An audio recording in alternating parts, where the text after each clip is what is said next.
Karibuni katika mfululizo wa vipindi vyetu vya afya kutoka hapa Rupiana Polyclinic.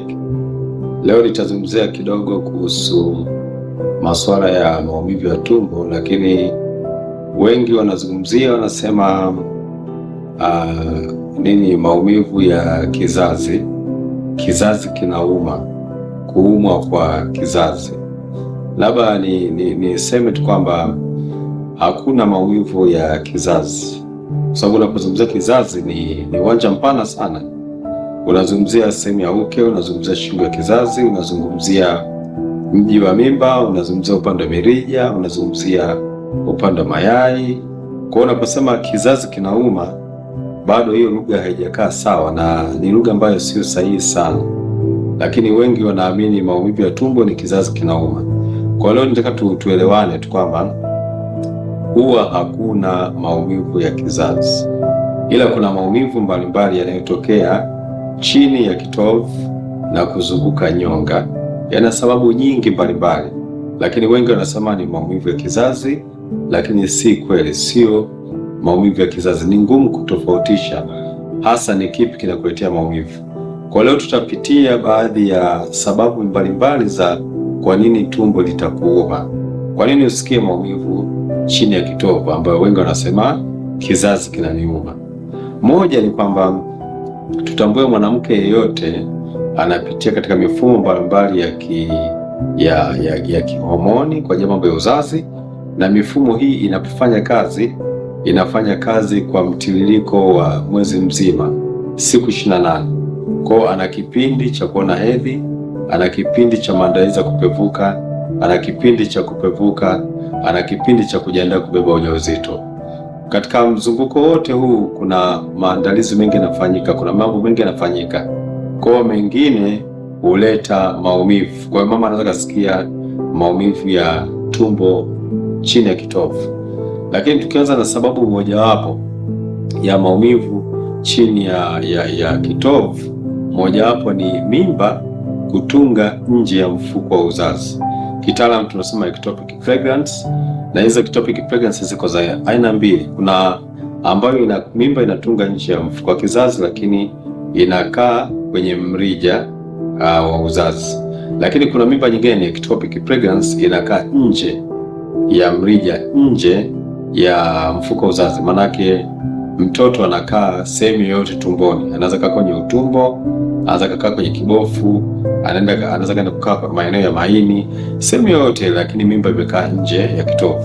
Hii pia ina uwezo kuletea maumivu ya tumbo ya mara kwa mara. Sasa hii ni muhimu sana kuangalia kwa kina mama ambaye anapata maumivu. Lazima tukufanyie uchambuzi yakinifu, uchambuzi vizuri, ili kujua maumivu haya yanatokana na nini. Ni wiki 2 zilizopita kuna mama alisema nasikia maumivu, kizazi kinauma, lakini ukimuuliza tarehe zake za kuona hedhi yuko sawasawa, na wakati huo tunaongea alikuwa anaona hedhi yake. Lakini baada ya kumkagua na kumwangalia, tukawa tuna wasiwasi kwamba maumivu alionayo sio ya hedhi, ni maumivu ya jambo jingine. Baada ya kufanya upembuzi na vipimo vyetu, tukabaini kwamba mimba ilikuwa imetunga nje ya mfuko wa uzazi, na alikuwa anaona siku zake kama kawaida, ila hakujua kwamba anacheza na mimba kukaa nje ya mfuko wa uzazi. Tulipoligundua hilo, tulifanya operation ya dharura na alishapona na maumivu yale yalipotea, lakini yeye alikuja na maumivu ya kizazi kinauma. Kwa sababu zipo nyingi sana, lakini ukiachana na mimba kutoka nje, sababu nyingine ni maambukizi ya wadudu. Tunaposema maambukizi ya wadudu aina mbalimbali wanaweza kushambulia sehemu ya uke, wakashambulia shingo ya kizazi, wakashambulia ndani ya mfuko wa uzazi au mji wa mimba, lakini wakaenda mbali sana, wakashambulia mirija, lakini pia wakaenda kushambulia upande wa mayai. Maeneo yote haya kama kutokana na maambukizi ya wadudu, basi huwa wanaleta maumivu. Kwa hiyo mama atasikia maumivu chini ya kitovu. Kwa hiyo ni maeneo mengi yanashambuliwa na wadudu, na magonjwa maarufu ambayo yanasumbua sana ni hususan magonjwa ambayo yanasababishwa na vimelea vya bakteria aina ya gonorea, na zaidi wakishambulia via vya uzazi vyote, ndipo tunapotumia lile neno la ugonjwa wa PID, yani pelvic inflammatory disease. Manake katika nyonga, maeneo yote yameshambuliwa na wadudu. Huwezi kusema eneo moja. Kwa maeneo yote yameshambuliwa, huyu mtu atapata maumivu makali sana. Lakini eneo jingine ambalo linaleta maumivu makali chini ya kitovu, ambao wengi wanasema kizazi kinauma. Mayai, mwanamke ana mayai mawili, kushoto na kulia, lakini mayai haya mara nyingine huwa yanavimba. Tunasema yai linapojiandaa kupevuka huwa linajaa, ni kama linavimba. Linapovimba baadaye linapasuka na kuachia kiini tayari kwa kushika ujauzito. Sasa huwa inafika wakati yai linaweza likagoma kupevuka, likabaki limejaa ndani, linajaza maji. Sasa likibaki limejaa, kwa sababu ya kuvimba kwake, linaweka mgandamizo kwenye viungo vingine vinavyozunguka mfuko wa uzazi. Sasa ule mgandamizo, na linapominywa, linapobanwa, linaleta maumivu. Kwa hiyo watu huwa wanapata maumivu ya tumbo chini ya kizazi. Kwa hiyo mojawapo ni viuvimbe vya mayai ambao tunasema ni functional ovarian cyst. Lakini tiba zake hizi mara nyingi tunakufuatilia tu. Mara nyingi baada ya miezi mitatu huwa inapotea yenyewe, lakini kuna dawa pia ambazo tunatoa zinasaidia kuongeza nafasi lenyewe kupotea bila mashaka yoyote. Ukiachana na uvimbe wenyewe kuwepo, uvimbe huo unapasuka. Uvimbe ukipasuka unamwaga maji kule tumboni. Ukimwaga maji, yale maji yanayomwagwa kutoka kwenye ile uvimbe huwa yanaleta mtekenyo, yanaamsha mtekenyo katika viungo vya uzazi kuzunguka eneo ambalo limepasuka. Hasa ile mtekenyo, kero ya yale maji kwako wewe inakuja kama maumivu chini ya kitovu. Kwa hiyo mtu atakwambia tumbo linauma, kizazi kinauma. Sio kizazi kinauma, tuangalie tatizo nini. Ni kumbe hapa mojawapo ni kupasuka kwa uvimbe wa mayai. Kuna wengine huwa wanapata maumivu katikati ya mzunguko wa hedhi. Kwa mfano, ameona hedhi, yuko wiki ya pili, huwa anapata maumivu makali sana katikati ya mzunguko wa hedhi. Maumivu makali afu yanapotea. Ile ni ishara kwamba yai limepevuka, na maana yake limepasuka, kisha maji yamesambaa.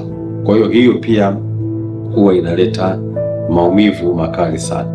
Lakini kuna wengine ni kwamba kuna ugonjwa unaitwa endometriosis. Endometriosis ni kwamba kitaalamu ndio hivyo, lakini ni kwamba chembe za ukuta wa mji wa mimba huwa inatokea kwa bahati mbaya wakati wa hedhi. Hedhi ni damu inatoka kwenye mfuko wa uzazi, inapita kwenye shingo ya kizazi, inatoka ukeni. Mtu anavaa pedi, anaiona damu inatoka. Lakini kuna damu nyingine kwa bahati mbaya huwa haitoki kufuata mtiririko wa njia ya shingo ya kizazi kwenda ukeni. Kwa bahati mbaya huwa inabadilisha njia, nyingine inatoka nje, nyingine inabaki tumboni, lakini inapita kupitia mirija.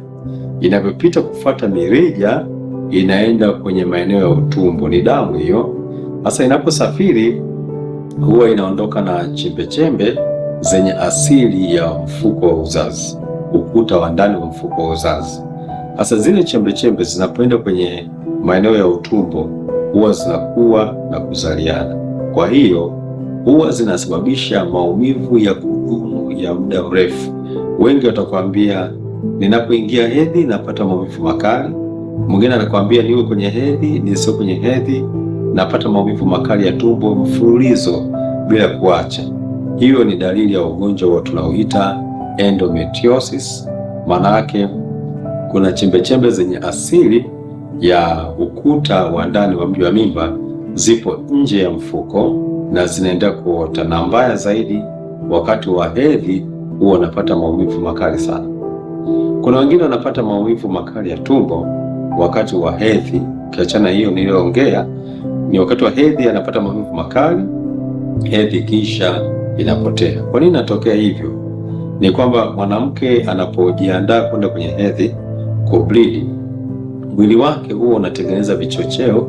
Ni aina ya homoni ambazo kiukweli zinafanya kazi kubwa sana ya kuzuia ili damu ya hedhi ikianza kutoka isitoke nyingi kwa muda mfupi. Ndio maana hedhi imeratibiwa kwamba utableed, utaona hedhi kwa siku 3, siku 4 au siku 5 inakata. Ni nani anayeratibu kwamba leo tukate ile damu? Ni nani anayezuia isitoke nyingi, baada ya kutoka ndoo nzima itoke kidogo tu cha kubadilisha pedi 3? Kuna kichocheo mwili kinatengeneza, kitaalamu kinaitwa prostaglandin. Sasa hii homoni au kichocheo cha prostaglandin ndicho kinachozuia damu isitoke kwa siku nyingi. Mwisho siku 3, imezidi sana 5. Kama zitazidi 7, wewe una ugonjwa mwingine. Sasa kile kichocheo cha prostaglandin kwa watu wengine huwa kinawaletea maumivu, kinazuia damu isitoke nyingi, lakini kwa wakati huo kinakuletea maumivu ya tumbo makali. Ndio maana mabinti wengi wanakutana kuvunja ungo, anakuwa kwenye maumivu makali sana wakati wa kubleed. Wengine wanakuwa ni wakubwa na miaka 18, miaka 20, lakini anapoingia hedhi anashindwa kufanya kazi zake zote, anapata maumivu makali sana ya tumbo. Ni kwa sababu ya hicho kichocheo nilichokizungumza, kinaitwa prostaglandin. Wengine wanapata maumivu makali ya tumbo chini ya kitovu, ni kwa sababu ya uwepo wa uvimbe. Tukiachana na uvimbe wa mayai, kuna uvimbe wa mfuko uzazi ambao tunaita kitaalamu fibroid. Wengi wamezoea fibroid. Jina jingine tunaita uterine leiomyomas. Sasa aina hii ya uvimbe pia huwa inaleta maumivu kiasi kwamba mama anaweza sielewa haya maumivu asili yake ni wapi. Ndio maana mtu anaamua tu mimi kizazi kinaniuma, lakini ukimfuatilia kumbe ana uvimbe aina ya hizi fibroid kama nilivyoongea. Lakini kuna wengine wanapata maumivu makali kwa sababu walipata maambukizi ambayo yaliingia maambukizi katika mfumo wa utumbo na kuzunguka eneo zima la mfumo wa uzazi. Sasa wakati anapona kule ndani kuliacha makovu. Kwa mfano, mtu aliumwa ugonjwa wa PID ambao wengi wanafahamu, au mtu aliumwa ugonjwa wa TB ya matumbo. Sasa wakati anapona, yale maeneo yaliyokuwa yanaumwa huwa yanaacha majeraha, na yale majeraha sasa huwa yanaleta maumivu ya kudumu ya muda mrefu. Unapopona ndani unaacha makovu, kidonda kinapopona kinaacha kovu, na kule ndani kunakuwa na makovu. Sasa yale makovu yanakuletea maumivu tu ya muda mrefu. Huyu mtu hakujua kama alikuwa anaumwa TB, huyu mtu hakujua kama alikuwa anaumwa PID, alikuwa anaendelea tu na maisha yake, labda anaumwa kidogo anapuuzia, kumbe kuna ugonjwa unaendelea huko ndani, na hatimaye unamletea makovu ya muda mrefu ambayo sasa huwa inamletea maumivu ya kudumu ya muda mrefu. Lakini kuna wengine ni kitaalamu tunasema pelvic congestion syndrome. Mishipa ya damu katika nyonga huwa inatanuka. Ikitanuka ni kama inavimba, kwa hiyo kunakuwa na mgandamizo mkubwa sana katika nyonga. Kwa hiyo hii hali huwa inaleta maumivu ya muda mrefu ya tumbo chini ya kitovu. Kwa hiyo kwa maelezo hayo nitaka niweke sawa kwamba hakuna kitu kinachoitwa kizazi kinauma, ila huyu mtu anakuwa na maumivu chini ya tumbo. Kwa kufanya hivyo sasa tunahitaji tukae chini, tupate taarifa yake ya kina, tufanye vipimo vya kutosha kujiridhisha haya maumivu yanatoka wapi. Tunapobaini hilo tatizo, tunatoa tiba sahihi. Kwa hiyo tunapompata mtu anayesema nina maumivu ya kizazi, sisi tunachokifanya tunachukua maelezo yake ya kina na kufanya upembuzi yakinifu, ikiwepo vipimo mbalimbali, na tunapobaini tatizo basi tunatibu kulingana na nini chanzo cha maumivu. Kwa hiyo kwa kufunga niseme kwamba hakuna maumivu ya kizazi, hakuna ugonjwa wa kizazi kinauma, maumivu ya kizazi, ila wengi wanapata maumivu chini ya tumbo kwa sababu mbalimbali nilizozitaja. Kwa hiyo unapofika kwetu tunafanya upembuzi mzuri na kujua tatizo liko wapi. Kwa hiyo niwakaribisheni sana, tuendelee kufuatilia huduma zetu, na wengi wanapona na wengi wanatoa ushuhuda, na tunatamani kila mtu afahamu hili ili tuweze kuwasaidia wengi na waweze kupona. Karibuni sana Lupiana Polyclinic, kituo kinachotoa huduma bora sana Tanzania na Afrika Mashariki. Karibuni sana.